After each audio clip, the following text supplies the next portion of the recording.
경매나 공매보다 더 싸게 살 수 있는 방법, 확실하게 내 것이 될 수 있는 방법이 부실채권 NPL이라고 합니다. 야, 좋겠다. 누구는 저런 큰 건물 있어서 나는 언제 건물주가 되느냐.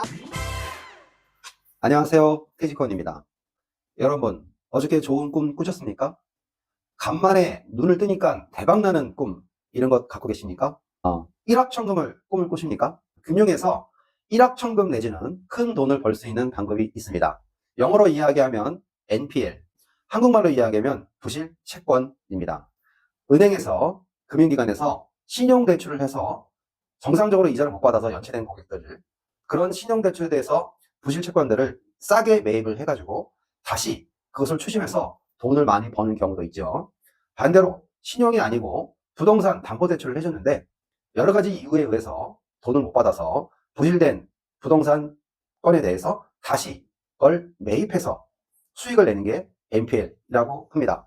그냥 단순하게 내가 어떤 부동산을 정상적인 매매 말고 싸게 사면 그거는 매매가 아니고 금매라고 하겠죠. 꼭 그런 건 아니지만 금매보다 더 싸게 살 수 있는 방법, 그것은 경매나 공매라고 알고 계시죠.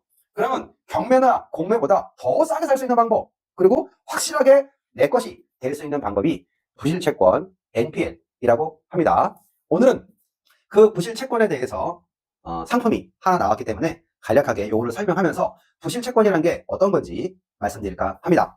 여기 있는 물건은 서울시 양천구 신월동에 있는 대려변에 있는 통큰 전체 상가입니다. 이 전체 상가에 대해서 1순위인 은행에서 대출을 해줬고 공사를 진행하다가 돈이 좀 모자라서 2순위로 개인 근저당과 대부업체에서 추가로 대출을 하던 중에 건축주분이 자금이 유용이 돼가지고 멈춰선 현장입니다.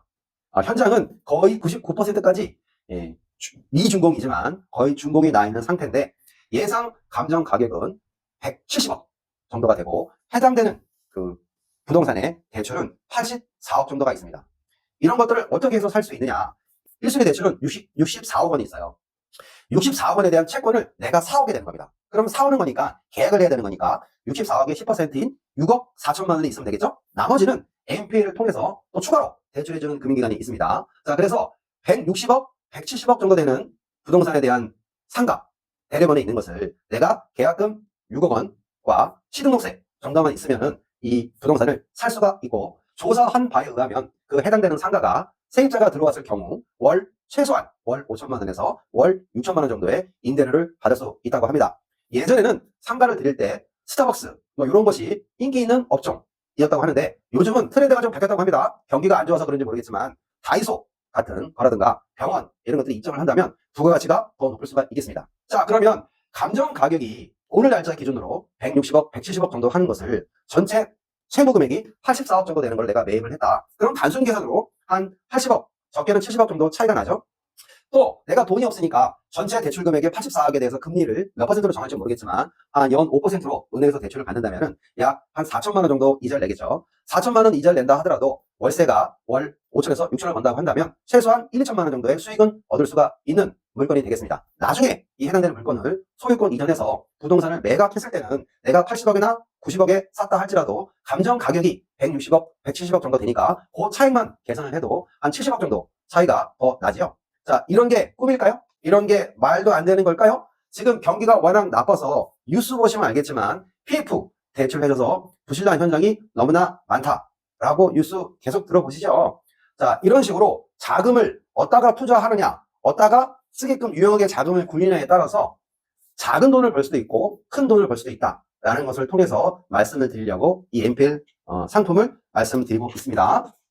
이 상품은, 이 상가는 지하 1층부터 전체 7층까지 되는 통 건물입니다. 통 건물이고 대려변에 있는 건물입니다. 혹시라도 정확한 주소지는 말씀을 못 드리겠습니다. 왜냐하면 또 프라이버시가 있으니까요. 현장 가서 이 물건에 대해서 자세하게 한번 이야기해보고 요거를 NPL을 매입을 할 때에 해당되는 은행 측하고 협상을 해가지고 계약을 하는 관계, 요게 NPL 계약 단계입니다. 그 계약을 하고 그 계약된 것에 대한 잔금을 치르기 위해서 NPL 매입 자금에 대한 대출을 또 취득을 하고, 아까 제가 설명드렸다시피 95%에서 99%가 공사가 됐다고 하니까 나머지 모질한 공사대금 플러스 여기다가 얼마를 뒤투입을 하면 준공이 될 수 있을까?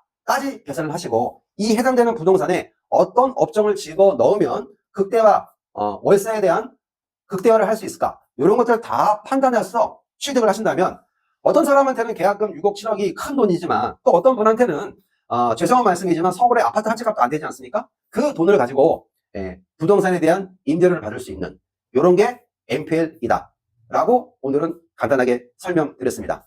네, 다시 한번 정리를 하자면 나름대로 소액의 금액을 가지고 부동산을 취득할 수 있다. 그 방법이 MPL이다. 모든 금액을 내가 현금을 다 투입할 수는 없기 때문에 해당되는 물건을 선택하고 했을 때는 대출이 필요하다. 그 대출을 하는 것도 잘 모르시거들랑 저희 태지코인을 이용해 달라. 당연히 부동산이기 때문에 감정가격, 받을 수 있는 월세 금액, 주변의 시장 상황, 그리고 법률적으로 이런 것들을 다 평가할 줄 알아야 한다.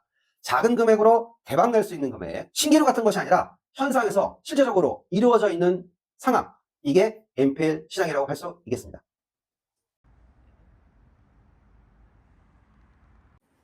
네, 오늘 현장에 나와봤습니다.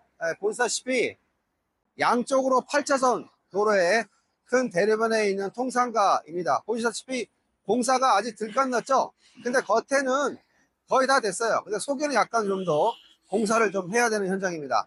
여러분들 차를 끌고 가시다가 아니면 길거리에 지나가다가 야 좋겠다 누구는 저런 큰 건물 있어서 나는 언제 건물 찍어야 되느냐 이렇게 생각하십니까?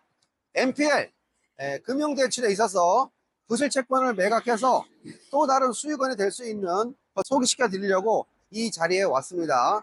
저희 태지가 요 해당되는 이 물건을 투자처한테 소개를 시켜 드리기도 위해서 오늘 왔는데 아마 진행하실 것 같아요. 오늘 보시고 또 많은 구독 부탁드립니다. 네, 감사합니다.